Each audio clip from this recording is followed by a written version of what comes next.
boys and girls. Happy Monday. We are going to start today off by going over our 20 new spelling words, which are War of 1812 words. And then we are going to need our reader to read Francis Scott Key and the National Anthem. We'll do that as a whole group read. And then I will continue going over the workbook pages with you. So first, to start off, our 20 new spelling words are ransacked. When you ransack something, you tear through it looking for something. We have a proper noun, White House. Harbor, flag. Stripes, magic-y rule. Ship, commander, someone in charge. Rockets, McHenry. This has two capitals in it, and an easy way to kind of remember it is like McDonald's, capital M, lowercase c, and then we have a capital H to start the word Henry, okay? But it is one word. Brave, another magic-y word.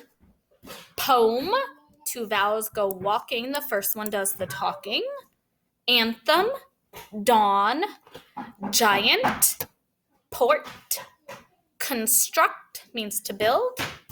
Burned, past tense marker, ed. Stitching, 15, standing for the 15 stars on the flag at that time. And bomb, okay? It's almost like a silent B at the end. So these are our 20 new spelling words for this week. Keep this worksheet, put it on your fridge, keep it in your bedroom, keep it in the car, study it all week. Okay, now we're going to grab our readers. So if you don't have it, please go grab it. And we are going to start by reading Chapter 8, Francis Scott Key and the National Anthem. And that starts on page 20. So while you're getting your reader, did I say page 20? I think I did. Page 70. Sorry. Chapter 8, Francis Scott Key, the National Anthem. So while you're getting your reader, I'm going to go over the vocabulary words with you. We have, the first one is national, which is relating to a nation or country. Anthem, an important song. So our national anthem is an important song for our country. Open fire is to shoot a weapon in order to start a fight or battle. Rocket, a type of missile. Mortar, a type of cannon. Streak, to move quickly. Inspired, wanted to do something. Hail is to greet or to see. Perilous means dangerous. Rampart, which is the wall of a fort. Gallantly means impressively. And then proof is something showing that something else is true or correct.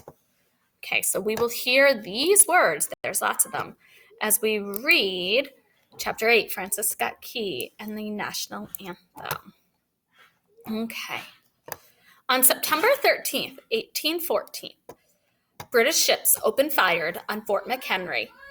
They fired rockets and mortars. The soldiers in the fort would have fired back, but there was not much point. The guns in the fort were old. Ezra, shh. Ezra, no, shh. I'm going to take it. No. Thank you. Sorry. The soldiers, I'm going to start back here again. The soldiers in the fort would have fired back, but there was not much point. The guns in the fort were old. They could not hit the British ships. The British ships kept firing for a long time.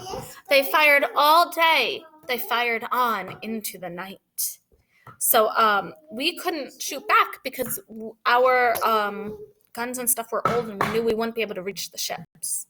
So we were just being blasted with cannons and shooting and stuff like that. Here is an image of the British firing on Fort McHenry. So here they are at sea, and they're firing at the fort, okay? An American named Francis Scott Key watched the British attack. He was on a boat in the harbor. Macy, you need to go. Key was not a soldier. He did not fight in the battle, but he was able to see it. He could see the British ships blasting away. He could see Fort McHenry. He could also see the huge flag Mrs. Pickersgill had made. Key kept his eye on the American flag. As long as the flag was still flying at the fort, America was still in the battle. It meant the troops in Fort McHenry had not given up. If the flag went down, that would mean America was no longer fighting. That would mean that the troops in the fort had given up. So Francis Scott Key, he was on his own little boat in the harbor, and he was watching this battle take place. And what he was mainly looking for was our American flag, because as long as he still saw the big, huge flag that Mary Pickersgill made, he knew we were still in the battle and we hadn't given up. Key watched all day. He was still watching when the sun set. He was proud that the flag was still flying because he was proud of his country. And here is a portrait of Francis Scott Key. At night, it was harder for Key to see, but there were flashes of light. Sometimes a rocket would go streaking through the darkness. Sometimes a bomb would explode and light up the sky. The flashes of light allowed Key to see the flag. And this kind of reminds me of when you see fireworks on the 4th of July or another occasion. It is, they don't go off until dark, so it's very dark outside and it's hard to see. But once they light up the sky, you could kind of see the faces around you. You could see trees in the distance. You could see stuff. So that's when he was able to see the flag during the nighttime, is when he would see those rockets and bombs. The firing went on until just before dawn. Then it stopped. The sun had not come up yet. It was still dark. There were no rockets blasting. There were no bombs bursting in the air. Key could not see much. The silence was puzzling. What did it mean? Was the battle over? Had the soldiers in the fort given up? Key could not tell. So he had all these questions as he was waiting for the sun to come up, for him to be able to see something. He had no idea what was going on. He was just waiting. Key waited nervously. At last the sun rose. Key looked at the fort, and what did he see? The soldiers had raised the huge flag that Mrs. Pickersgill had made. It was not the U.S. soldiers who had given up. It was the British sailors. They had stopped firing on the fort. Key felt a surge of joy. He felt pride too. The brave men in the fort had not given up. So he was overcome with joy and happiness and pride in his country. And here's a painting of the flag and Francis Scott Key looking on. Key felt inspired. He hoped to share with others what he had seen. He needed to tell what it was like to wait, and then see the flag still flying in the morning. Key reached into his pocket and found an old letter. On the back, he wrote a poem. Here is the first part of his poem. Oh, say, can you see by the dawn's early light what so proudly we hailed at the twilight's last gleaming, whose broad stripes and bright stars through the perilous fight over ramparts we watched were so gallantly streaming, and the rocket's red glare, the bombs bursting in air, gave proof through the night that our flag was still there. Oh, say, does that star-spangled banner yet wave over the land of the free and the home of the brave? Key did not know then that one day his poem would become our national anthem. So I hope this sounded familiar to you as I've read it as a poem, because this is what he wrote that morning when he saw our flag. And eventually, it turned into our national anthem. Here is a picture of the U.S. flag still flying at Fort McHenry after the attack on Baltimore. And then we will read chapter 9 later in the week. We will really dive into this more eventually about what each line means and how it became our national anthem, because it did start out as a poem written by Francis Scott Key.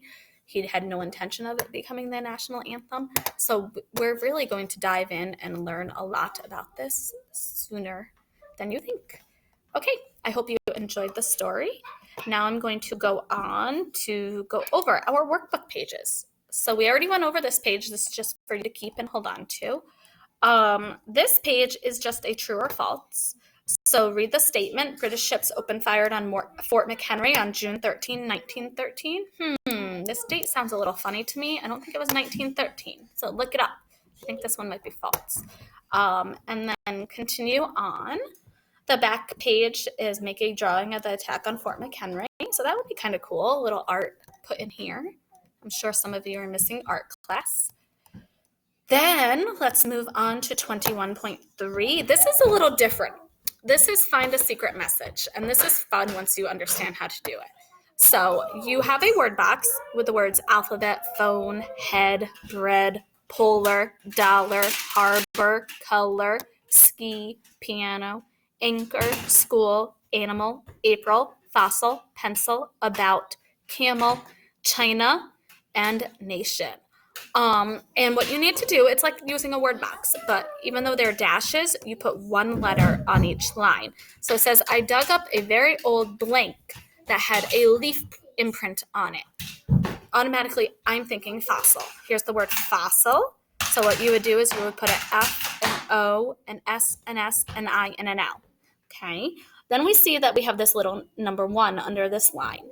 So that number 1 is under the O in the word fossil. So what you would do, and they put the same word box on the next page for you, so that's really helpful. What you would do is you go here, and on this line that has a number 1, you would put an O because O represented the number 1, or the number 1 represented the letter O.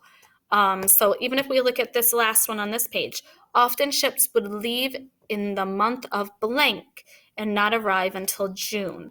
So I think the only month in our word box is April. So if we go down here, we would put April on the line. Number 16 would be a P. So on top of the number 16, we would put a P, and that means this word's going to start with a P. And you're going to create a secret message. So it's pretty cool, kind of fun.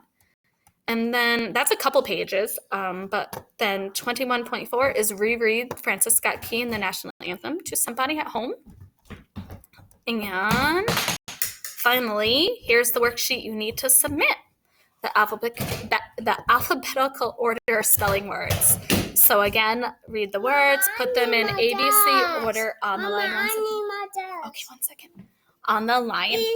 And this is our last worksheet for today. I'm getting it. This is the one that you need to submit. We like you submitting these ones because it's our way of making sure that you are practicing your spelling words a little bit throughout the week. So please do 21.5 and take a picture and submit it. Have a great day, guys.